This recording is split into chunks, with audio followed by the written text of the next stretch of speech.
También le damos la bienvenida a Adriana López Cardona, quien es subdelegada general de la Agricultura. Un gusto poder recibirla. Y también a Michael Ramírez, quien es jefe de la sección de comercialización, con el que estaremos aclarando algunas dudas que llegan por parte de algunos televidentes a través del 58 55 3709. Quiero comenzar hablando con usted, Adriana, subdelegada general de la Agricultura, para que nos ubique un poco en el contexto en el que estamos en este momento en materia de la agricultura en Santiago de Cuba, el estado actual de los principales cultivos, cómo se gestiona la agricultura teniendo en cuenta las características de la provincia de Santiago de Cuba. Bueno, reiterar las buenas tardes, Dairo, y explicarle que la agricultura en la provincia de Santiago de Cuba se gestiona a través de 3 sistemas fundamentales. El sistema cooperativo, el sistema empresarial y el sistema estatal. El sistema estatal está integrado por 10 organizaciones presupuestadas, que es la delegación provincial y sus 9 delegaciones que ejercen función estatal. Es decir, son los que rigen la política de la agricultura. Tenemos el sector empresarial que está integrado por 20 empresas, de ellas algunas subordinadas a OSDE, Organización Superior de Dirección Empresarial, como el agroforestal, el de acopio, el de tabaco, entre otros, y 10 empresas agroindustriales municipales que, como han oído en los últimos tiempos, fue una de las medidas que se establecieron en función de darle autonomía a los territorios, y cada uno de nuestros municipios tiene una empresa agroindustrial municipal subordinada a los consejos de administración municipal, y en el caso del municipio de Contramaestre hay 2, por eso tenemos 9 empresas. Nosotros contamos con 622.000 hectáreas en la provincia. De ellas, los mayores volúmenes están dedicados a la actividad de cultivos varios y la actividad de ganadería. En la actividad de cultivos varios, los principales renglones son los cultivos agrícolas, los cultivos varios, y también tenemos que somos la provincia de mayor área en actividad cafetalera en el país. Ahí está nuestras mayores producciones. Ahora, esas 622.000 hectáreas que hoy tenemos en la provincia, para que se tenga una idea, solo el 7% es gestionada estatalmente. Es decir, que el 93% de esas áreas se gestiona de alguna de las formas que tenemos de asociación, dígase Unidad Básica de Producción y Cooperativa, dígase Cooperativa de Producción Agropecuaria, que son las que llamamos CPA, o dígase Cooperativa de Créditos de Servicio. Ahora, antes de continuar en el desglose de cómo se desarrolla los cultivos en Santiago de Cuba, ¿cómo logran una relación entre los 3 sectores que atiende la agricultura? El empresarial, el estatal, el cooperativo. ¿Cómo funciona ese vínculo? Bueno, lo primero que, como dije inicialmente, a las delegaciones provinciales y municipales le toca exigir el cumplimiento de la política. Y dentro de esa política, por ejemplo, tenemos, dentro de las funciones estatales que nosotros tenemos una función que se llama Desarrollo y Fomento Cooperativo, que es para gestionar el funcionamiento de la cooperativa, respetando lo más importante para que eso funcione es que se respeten lo que está establecido en normas para cada uno de los sectores. Recientemente, que entró en vigor en enero del año de 2024, se implementó el decreto 76, que es el que establece las normas y comportamientos en el caso de las cooperativas, que antes eso tenía sus dificultades porque estaban las VPC por un lado, las CCS, ahora con el decreto 76 se dictaminó. Pero también existen las normas para el desarrollo empresarial. En la delegación provincial, de conjunto con el gobierno y respetando las normas de cada cual, rige la política del desarrollo agrícola de una provincia. Ahora, usted mencionaba que eran 622.000 hectáreas de cultivo, es decir, en explotación en toda la provincia de Santiago de Cuba.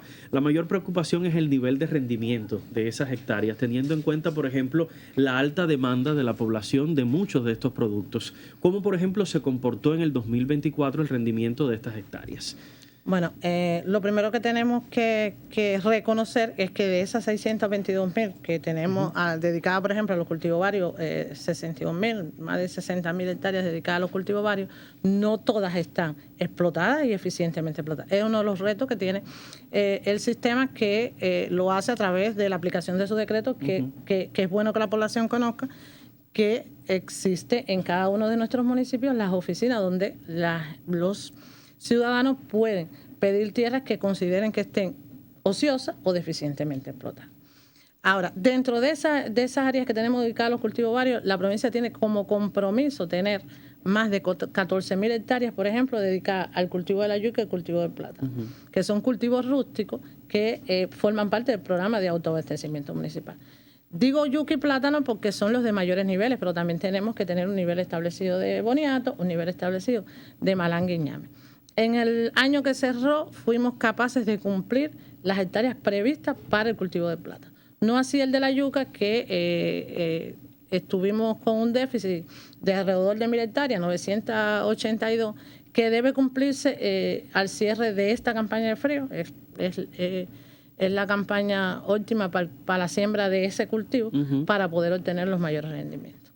¿Qué hacemos para tener? Es ubicarlo donde mayor potencialidad puedan tener los suelos. Hacemos un estudio de dónde podemos tener mayor potencialidad de los suelos. Por ejemplo, ustedes que recorren bastante con nosotros, se habrán podido percatar, nosotros incidimos mucho en que el cultivo de la yuca, aunque cada municipio tiene su plan, pero que los mayores niveles estén ubicados en Los Reinaldos, Songolamaya, San Luis, que son áreas donde los rendimientos son mejores, indudablemente.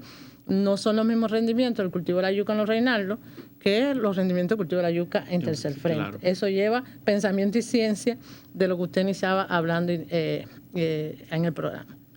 El plátano generalmente, aunque tenemos su plan en cada uno de los municipios, lo incentivamos más en el municipio de Contramaestre, fundamentalmente en la zona de Laguna Blanca. Así, teniendo en cuenta las características de los suelos, la provincia tiene esas hectáreas dedicadas, pero es bueno que también la población conozca que el mayor por ciento de la categoría de suelo de esta provincia está ubicada en categoría de suelo 3, no en categoría de suelo 1. ¿Eso qué significa? Que son suelos donde el potencial de la variedad se da por debajo de casi el 50% de su potencial de cada uno de los clones de una variedad. Si cuando tú tienes un suelo categoría 1, tú puedes obtener, haciéndole poco, acercarte al potencial de la variedad. Pero cuando tienes suelo categoría 3, tiene que hacer muchas cosas de las que para poder obtener los mayores rendimientos. Ahí juega un papel fundamental el factor humano, es decir, todas las personas que están vinculadas a la tierra. Por ejemplo, toda la agricultura, ¿cuántas personas están bajo su gestión en este momento? Nosotros tenemos más de 90.000 personas involucradas en la actividad agrícola.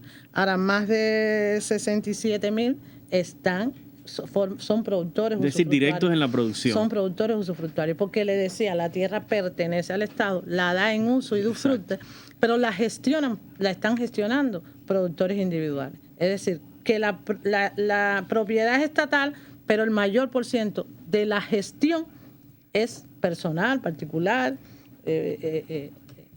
en el caso de la agricultura. Ahora, hay un grupo de demandas por parte de estas personas vinculadas a la agricultura que tienen que ver con tecnologías, recursos, fertilizantes, incluso acceso a agua, que, por ejemplo, en la Gran Piedra, he caminado, debe ser tierra de tipo 3, ¿no? Porque evidentemente hay muchas rocas en esa zona y dificulta el trabajo. Aún así buscan muchas soluciones interesantes para producir en ese tipo de tierra.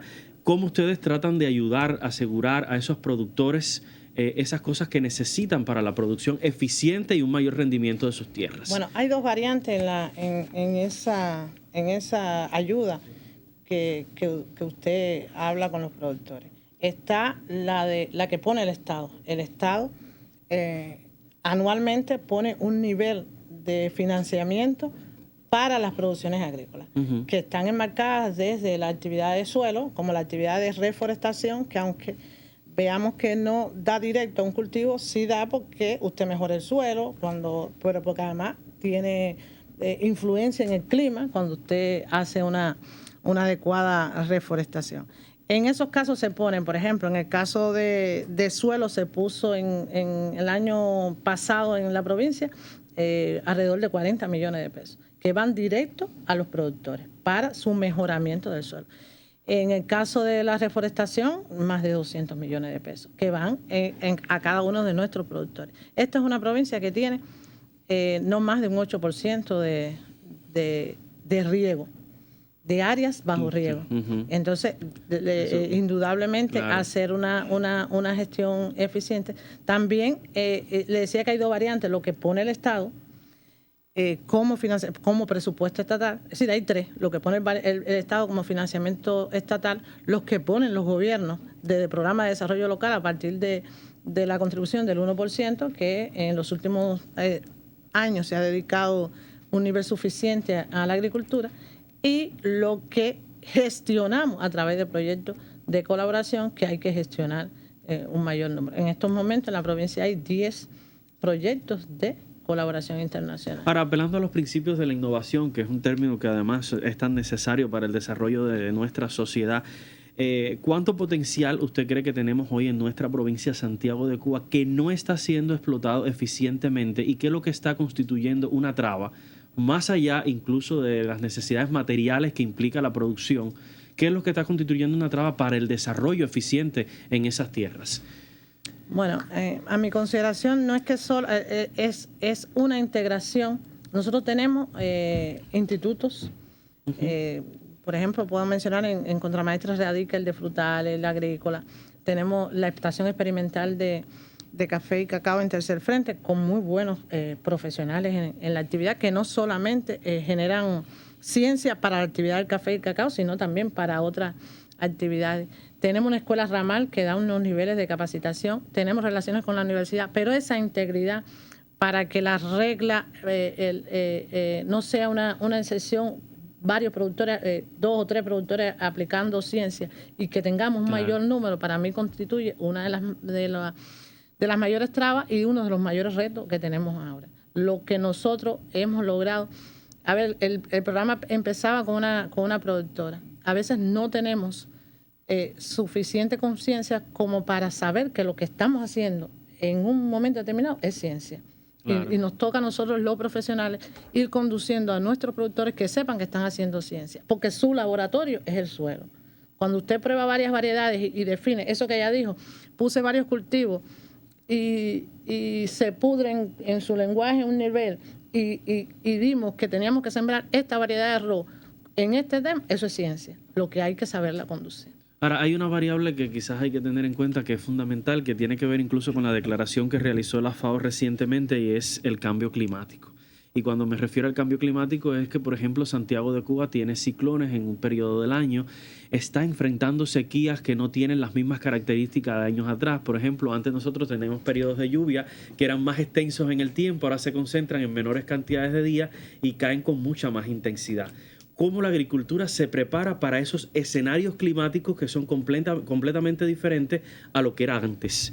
Bueno, nosotros tenemos un grupo que analiza estos temas y hacemos el análisis, valga la redundancia, de las diferentes dificultades que hemos enfrentado en eventos anteriores. Lo que le decía inicialmente, por ejemplo, de los millones que se establecen a la reforestación es una de las medidas que empleamos. La siembra de los márgenes de los ríos. Hablamos de que cada uno, eso que decía inicialmente de cultivos rústicos, cuando hablamos de tener un mayor nivel de cultivos rústicos como la yuca, estamos enfrentando la sequía. Pero también cuando sembramos la yuca y lo tenemos en suelos que nosotros sabemos que pueden inundarse, nosotros tenemos una tecnología que nuestros productores la saben al dedillo de cómo sembrar la yuca en áreas que puedan inundarse de forma tal que cuando vengan intensas lluvias los niveles que puedan podrirse sean menores. Y así vamos haciendo un grupo de, por ejemplo, la siembra de plátano extradenso, que es una tecnología que se estaba empleando mucho en el país, que en los últimos, el último año hemos empezado a tener un nivel de resultado en Santiago, que es insuficiente todavía. Es una siembra que va en función de eso. ¿Por qué? Porque usted puede sembrar un nivel de plátano extradenso, lo que hemos indicado es que se haga trimestralmente, de forma tal que todos los meses usted tenga cultivos en siembra y cultivos es una tecnología que se cosecha al año. Y que usted tenga cultivos en siembra y cultivos en producción. Cosa que si viene un huracán y te tumba un nivel, tú tengas el nivel, otra determinada área que en los próximos meses tienen producción. Si toda el área está al mismo nivel, ya se fueron 50 hectáreas de plátano que no puede recuperar. Ahora, quiero que nos ayudes a pensar, vamos a hacer ahora mismo una pequeña pausa en el diálogo. Usted mencionaba 622,000 hectáreas. La cifra la pienso y la medito porque desde la ciencia, haciendo un estudio quizás probabilístico, podemos entender quizás cuánto esas hectáreas pueden producirnos de manera eficiente lo que necesitamos. Haga un cálculo en su mente y al regreso podemos hacer el análisis. ¿Cuánto se podría obtener en esas 622,000 hectáreas y qué por ciento está siendo obtenido en este momento? Es decir, ¿a qué nivel realmente estamos de lo que pudiéramos alcanzar? Ayúdeme a hacer ese cálculo desde el punto de vista quizás matemático, desde su experiencia, para poder entender en qué nivel estamos y qué pasos debemos transitar para poder obtener mejores resultados en el 2025 y a futuro, teniendo en cuenta lo que decía al inicio del programa, las hambrunas globales que están pronosticadas, que no es exclusiva de Cuba, es un fenómeno mundial.